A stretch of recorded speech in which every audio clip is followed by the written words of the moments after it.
Mulane masyhur teng Twitter niku masyhur. Dan ini bisa dikonfirmasi tapi masyhur. Cerita ini saya tidak bilang sahih tapi masyhur. Sayyid Muhammad itu pernah mukasyafah di makam Rasulullah. Ketika ada satu kelompok saf awal, Sayyid Muhammad tanya, "Man hum ya Rasulullah?" Qal hum ashabi. Saf kedua masih hum ashabi. Tapi wa mi warohi aswidatun azimah. Ada kelompok yang lebih besar banyak sekali. Terus Sayyid Muhammad tanya, "Man hum ya Rasulullah?" Qal hum al-Indonesian. Itu orang-orang Indonesia mencintai saya. Ketika beliau sadar sampai beliau bilang saya mencintai Indonesia. Ternyata apa? Maulid di Indonesia itu yang bertato saja mauludan. Itu tidak ada di negara lain. Sing ora salat pun mauludan. Jadi belum ada orang mencintai Nabi kayak orang apa? Indonesia. Sampai kiai pertama yang terima cerita itu bareng ngecek, waduh, sing tatonan deh mauludan. Ya kita tidak pernah tahu cara mereka mencintai Nabi. Tapi saya pastikan di kitab-kitab itu ada riwayat Nuaiman itu pemabuk. Tapi dia ini mau mabuk yang terminal, mabuk ngarepe Nabi. Ya ditakzir be Nabi. Nah itu kita tidak pernah tahu. Kowe kan gak ditakdir ngono lho, kowe aja mikir awam dhewe, kowe ora ditakdir dadi wong iku. Lah makanya ya soal munafik ning zaman Nabi iku munafik bodoni wong sing jelas bener. Sementara wong sing bodoni kita iku bodoni wong sing ora jelas. Misalnya kita jadi kiai untuk duit proposal, untuk duit salam template, kan ya ora jelas niate sing ngekek iku piye. Lah terus kowe dibodoni wong. Ya anggap ae khusyuk ya kadang bodoni wong, solem ya sing.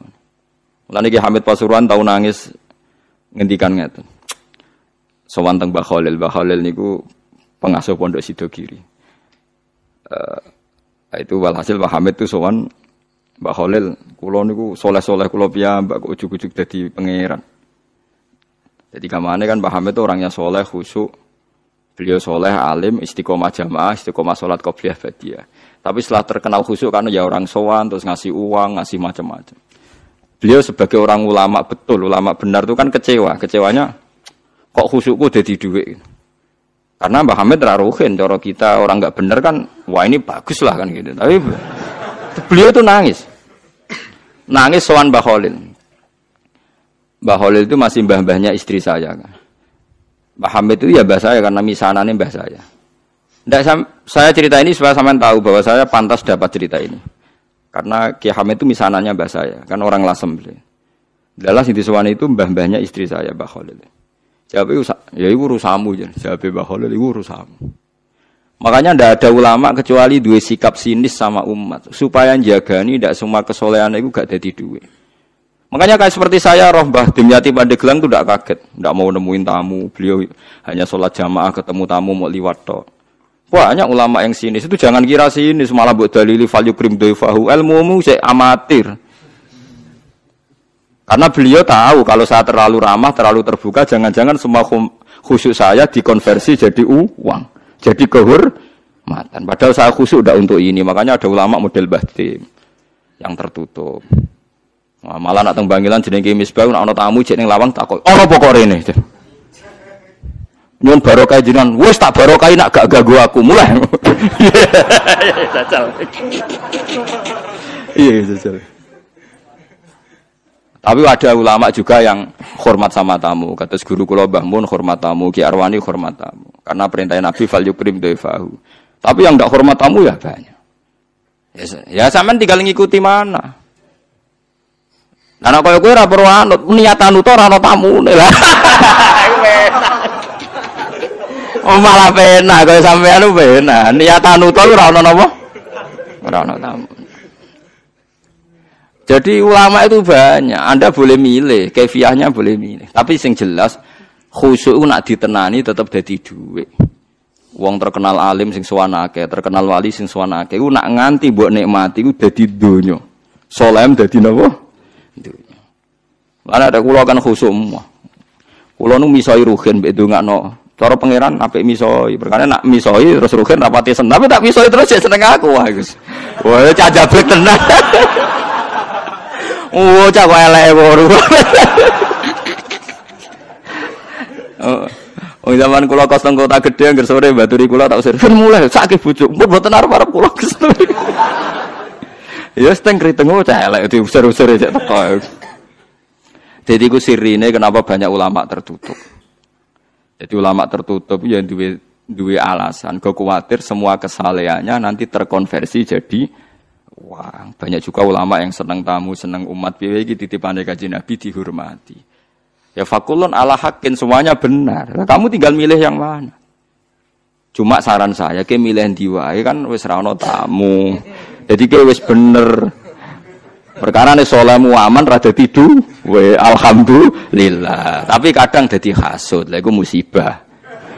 Dadi wis ra dadi duwe. Dadi hasud. Lah iku kere kok hasud bareng terus. Paham ya, ini masalah mulane ngaji nu sing kathah. Makanya ulama itu harus ngomong terus sebanyak-banyaknya karena kita tidak pernah tahu potensi sing dikersano Allah Subhanahu wa taala. Nabi Musa itu kalimullah, ternyata donga udan butuh bareh. Riyen para sahabat kados Umar, Sayyidina Ali top-tope sahabat. Mbek Kanjeng Nabi dipeseni apa? Kon njaluk donga Uwais Al-Qarni, pemuda desa mau tukang ngangon wedhus. Alim-alime tiyang arek Imam Syafi'i. Niku anggar sumpek goleki kancane jenenge Saiban Ar-Ra'i. Saiban alim-alim wong penggaweane angon wedhus. Imam Syafi'i dadi qadhi, dihormati mbek raja, ahli fikih formal. Mulya urip Imam Syafi'i. Tapi nak sumpek goleki Saiban Ar-Ra'i. Mergo anggar kabeh kiai kok duwe dhuwit mulya, kok wong mikir, wajar kaya tenanan mulang. Lah apa-apa terjamin. Tapi nak kiai melarat kabeh, ya repot. Nanti men seneng sholat, lah ora iso buka toko nyerah harus dibuka. Artinya sama-sama bisa disalahkan. Engko nek kiai sugih ayam mulang jare mergo duwe dhuwit. Kiai melarat sregep mulang ya pancen ra buka toko nyerah dhuwit.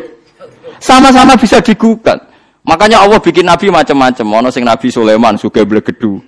Ono nabi melarat gudiken Nabi sinten sapa? Ayo. Nabi Nuruhen niku. Wah apal ya, bangsa Nabi melarat-melarat itu apal. Keliru dekne Nabi Ayub pada akhirnya akan kaya. Lah dekne ra iso niru sing pada akhirnya iku.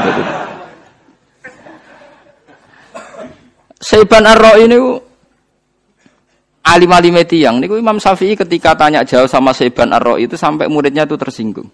Saya baca ini di Ihya di beberapa kitab dan di Taqwiyah ketika saya ikut majelis muashalah Said Umar Hafid di Langitan. Itu beliau ketika cerita ini. Tapi cerita ini masyhur, bainal ulama emang masyhur.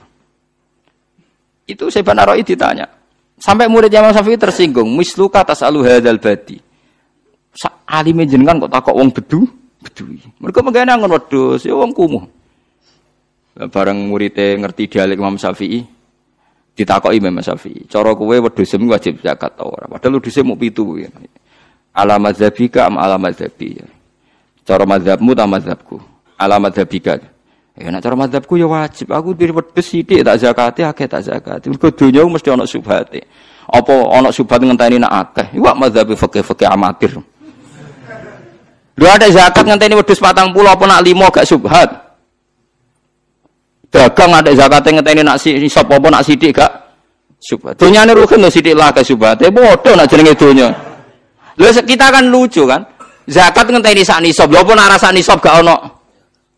Kalau subhate, paham sih kalau maksudnya. Akhirnya murid Imam Syafi'i mulai, wih, wong kok pinter dia, mulai meriah.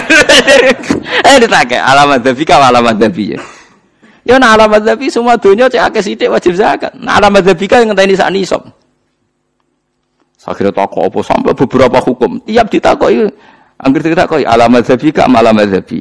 Alamat dzabika jadi madzhabem piye? Terus diterangno. Terus akhirnya mulai, terus muridnya lagi ngerti. Masya Allah, cerita. Jebul Imam Syafi'i dia konco walim, tukang ngangon apa? Bedes. Ya karena kita tidak pernah tahu. Jangan-jangan kita ibadahin sholat istiqomah jamaah mergono santri, urip mapan. Jangan-jangan nak rono santri, gak sregep nopo jamaah. Kita tidak pernah tahu. Jangan-jangan cintanya kita pada kados kula mulang ngeten iki. Mulang seneng mergo ana sing ngaji. Jangan-jangan nek sing ngaji wong sitok ora semangat. Lan kula duwe murid-murid sitok itu. Tapi tak ulang semangat ngeten. Biling-ilingan nek kula mulang ora krana sing ngaji akeh. Ya pancen kepen mulang.